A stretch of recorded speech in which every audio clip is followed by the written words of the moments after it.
kuwa mbere w'icyumweru cya munani gisanzwe mwaka B. Amasomo tuzirikana, isomo rya mbere turarisanga mu ibaruwa ya mbere ya Mutagatifu Petero Intumwa, Zaburi n'ijana na 11, Uhoraho yibuka iteka isezerano rye. Ivanjiri ni ya Yesu Kristo yanditswe na Mariko, umutwe wa 10 umurongo wa 17 kugera kwa 27. Abatagatifu tuzirikana uyu munsi ni abatagatifu Filippo Neri, Augustine wa Canterbury, Athanase Bazikucyeta, Gonzaga Gonza. Bavandimwe, ntihasingizwe Imana se w'umwami wacu Yesu Kristo, kuko yagiriye impuhwe zayo z'igisagirane maze ikaduha ubugingo bushya, kugira ngo tugire amizero ahamye dukesha izuka rya Yesu Kristo mu bapfuye, no kugira ngo dutunge umurage udashobora gushanguka, kwandura cyangwa guserebera, ari wo ubazigamiwe mu ijuru. Mwebwe abo ububasha bw'Imana buragishije ukwemera, kugeza ubwo umukiro wabateguriwe buzigaragariza mu bihe byagenwe by'imperuka. Nimwishime kandi munezerwe, kabone n'ubwo mukigomba mu gihe gito kubabazwa n'amagorwa y'amoko yose. Uko zahabu bayungurisha umuriro, ni nako bya bigeragezo bigenewe gusukura ukwemera kwanyu gutambukije kure agaciro iyo zahabu y'akanya gato, kugira ngo nikumara guhama kuzabaheshe ibisingizo, ikuzo n'icyubahiro igihe Yesu Kristo azaba yigaragaje. Koko niwe mukunda mutamurora, mukamwemera mutarigeze mumubona, akaba ari nacyo gituma mwasazwe n'ibyishimo bitagira ivugiro kandi by'agatangaza, kuko mwashyikiriye igihembo cy'ukwemera kwanyu, ari cyo umukiro wanyu. Iryo ni ijambo ry'Imana. Uhoraho yibuka iteka isezerano rye. Nzasingiza Uhoraho n'umutima wanjye wose, mu nteko y'intungane no mu ikoraniro rusange. Ibyo Uhoraho yakoze biratangaje, ababyitayeho bose bahugukira kubizirikana. Uhoraho yibuka iteka isezerano rye. Nyagasani Yezu nabane namwe. Amagambo yo mu Ivanjiri ntagatifu uko yanditswe na Mariko. Muri icyo gihe Yezu agihagurukaho, umuntu aza yiruka amupfukama imbere, aramubaza ati, mwigisha mwiza, nkora iki kugira ngo nzabone ubugingo bw'iteka umurage? Yezu aramubwira ati, kuki unyita mwiza? Nta mwiza ubaho keretse Imana yonyine. Uzi amategeko: ntuzice, ntuzasambane, ntuzibe, ntuzahamye ibinyoma, ntuzagirire abandi nabi, urajye wubaha so na nyoko. Uwo muntu aramusubiza ati, mwigisha, ibyo byose nabikurikije kuva mu buto bwanjye. Yezu aramwitegereza yumva amukunze, aramubwira ati, ubuze ikintu kimwe gusa, genda ugurisha ibyo utunze ubihe abakene, uzagira ubukire mu ijuru, hanyuma uze unkurikire. We ariko abyumvise arasuherwa, agenda ababaye kuko yaratunze ibintu byinshi. Nuko Yezu araranganya amaso abwira abigishwa be ati, mbega ukuntu kuzinjira mu ngoma y'Imana biruhije ku bakungu. Abigishwa be batangazwa n'ayo magambo. Yezu ariko abibasubiramo ati, bana banjye, mbega ukuntu biruhije kwinjira mu ngoma y'Imana. Byoroheye ingamiya guca mu mwenge w'urushinge kurusha uko byoroheye umukongo kwinjira mu ngoma y'Imana. Abigishwa barushaho gutangara, barabazanya bati, ubwo se ninde ushobora kurokoka? Yezu arabitegereza maze arababwira ati, ku bantu ntibishoboka, ariko ku Mana birashoboka, kuko nta kinanira Imana. Iyo ni Ivanjiri ntagatifu. Bakristo bavandimwe, inshuti zabibwira Yezu buri munsi. Aka kanya ndagira ngo tuzirikane ku tuntu dutanu tuze kuduhuza n'amateka yaranze Mutagatifu Filippo Neri duhimbaza uyu munsi. Uyu mukungu batubwiye, nta zina batubwiye, ashobora kuba njye, ashobora kuba wowe. Mu by'ukuri yari umuntu mwiza nk'uko abantu benshi babibona. Hari ukuntu tugaragara inyuma, abantu bakabona ko turi abantu beza, ariko burya ikiri mu mutima imbere nicyo gikomeye. Na Yezu yaramubonye abona aramukunze, amategeko yarayubahirije, ntiyicaga, ntiyasambanaga, ntiyibaga, ntawe yahamyaga ibinyoma, ntawe yagiriraga nabi, yuhaga se na nyina.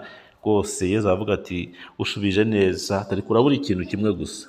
Iki kintu kimwe yamusabye kiri mu tuntu dutanu. Genda. Ako ni aka mbere. Aka kabiri, ugurisha ibyo utunze.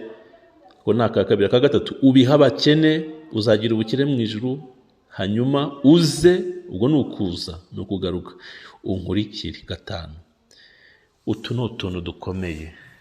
Uwo musore yahise asuhera kuko yari yumvise ikintu gikomeye. Genda. 2, ugurisha ibyo utunze. 3, ubiha abakene, uzagira ubukire mu ijuru. Hanyuma uze, ubwo ni ukugaruka, nurangiza ugire gute? Unkurikire. Nugenda ugahura na Yesu akakubwira ibyo ukora, uzagaruka umeze gute? Uzagaruka wishimye kubera ko wabyemeye kandi kubishyira mu bikorwa, cyangwa uzagaruka ubabaye kubera ko hari ibyo gwihambiriye udashaka kurekura? Uyu mukungu yari akize kuki? Wakibaza ni biki yari akizeho?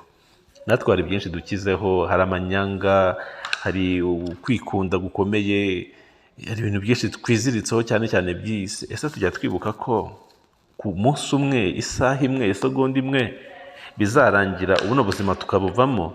Kandi twemera ko ku mukristo ubuzima ntabwo burangirira ngaha, hari ahandi hantu burangirira, ni mu bwami bw'ijuru, cyangwa se tukajya hahandi dutinya cyane bitewe n'uko tuzaba twaragize gute? Twarabayeho hano kuri isi, twarabanye n'Imana ndetse n'abagenzi bacu. Genda ugurisha bya bindi byose muvandimwe bikubuza kurangamira Imana, bikubuza kugirira Imana icyizere. Hari ibigirwamana duturanye nabyo, hari abantu bashaka ko tubapfukamira, bashaka ko tubereka ko ari abantu bakomeye, tubaha ibyubahiro. Na Yesu yatubwiye tumwiza n'umwe n'Imana. Kuba Yesu avuga ngo umwiza n'Imana, Yesu nawe afite kamere Imana, nawe ni mwiza, ariko ntabwo ashaka kwiyamamaza. Hari abantu bakora ibintu byiza bakiyamamaza, akavuga ati mwari muzi ko ari njye mukire wa mbere hano ku isi, mwari muzi ko ari njye nkora ibikorwa by'urukundo, mwari muzi. Ntabwo Yesu abikeneye, nta nubwo nawe Yesu abigushakaho. Icyo ukuboko kwawe kw'iburyo kwakoze, ukw'imoso ntikukakimenye. Hari rero tunagira neza ariko tukaniyemera. Tugende tugurisha ibyo byubahiro, tugurishe ibyo byose bitubuza kurangamira Imana no kugira icyizere no kuyiyoboka no kuyamamaza, maze urebe ngo tuzagira ubugingo bw'iteka. Nabwo ubuzima rero bwaranze Mutagatifu Filipo Neri duhimbaza uyu munsi. Batubwira ko yavukiye i Florence mu Butaliyani, ubwo se yari umuhanga mu by'amategeko, akaburana imanza z'abantu bamwiyambaje. Filipo rero arangije amashuri, yagiye gufasha se wabo iby'ubucuruzi. Uwo mugabo yashakaga kuzamuraga umutungo munini yari afite. Kubera ko bakoreraga bugufi y'ikigo cy'abamonaki, Filipo yajyaga buri munsi gusenga hamwe nabo. Nyuma y'imyaka 3 yagiye i Roma, kuva ubwo iby'ubukire bw'isi abitera umugongo, nuko atangira kwigira ubusaseridoti. Hagati aho rero yitangiye cyane urubyiruko, afasha abarwayi ndetse n'abandi bose batagira kirengera. Yahawe ubusaseridoti afite imyaka 36, birumvikana nyine kuko yatinze kwiga, yari ari muri biriya nyine bindi twabonye haruguru. Ahera ubwo agarura abakristo benshi bari barataye kwemera, agatanga kenshi penetensiya umunsi wose kugera ijoro riguye. Bakristo bavandimwe, dore ikintu gikomeye. Hari igihe twebwe abapadiri ushobora kuza ukadushaka twibereye muri jugujugu zitandukanye, kandi nyamara icy'ingenzi ni iki ngiki: gutagatifuza imbaga, kuyigisha no kuyobora ku Mana. Nyuma rero yabonye ko adashoboye gukora imirimo myinshi inyuranye wenyine, niko kurema umuryango w'abapadiri awita uw'abasenga. Filipo rero yitangiye byimazeyo kwamamaza ingoma y'Imana. Icyo gihe bigaragazwa cyane n'umubare utangaje w'abakristu bivuguruye n'abandi babatijwe. Papa rero yashimye ibikorwa bye no kwitagatifuza kwe, amusaba ko yakwemera ko amugira karidinali, ariko kubera ukwiyoroshya kwe arabyanga. Filipo Neri rero yakoreye kiliziya imyaka 60 yose. Muvandimwe, zirikana kano kantu ukuntu uyu Mutagatifu Filipo Neri bashatse kumugira karidinali akabyanga. Ukwicisha bugufi, icyubahiro ni icy'Imana. Yumvaga rero aramutse abyemeye akabifata, hari imwe mu migenzo myiza yamurangaga cyangwa se mu byo yakoraga byakangirika, nuko ahitamo kumvira nyine Imana, nyine agakomeza kuba uko yarameze, agakora n'ubutumwa yakoraga muri kiliziya.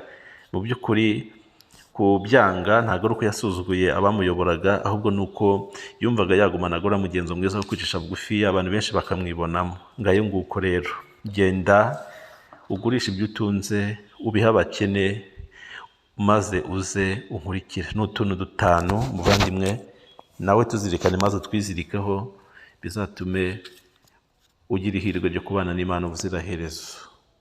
Imigambi yawe si nk'iy'abantu, imbaraga zawe si nk'izabo, kuko ibidashobokera abana b'abantu imbere yawe birashoboka.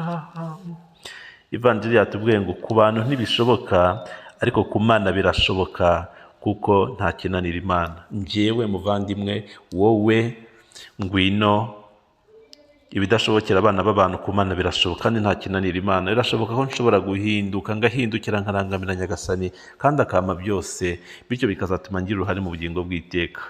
Mutagatifu Filipo Neri duhimbaza uyu munsi, adusabire natwe tube intwari kandi tuzaba abatagatifu. Ushobora byose abaho umugisha, Imana Data na Mwana na Roho Mutagatifu. Mwari kumwe na Fada B.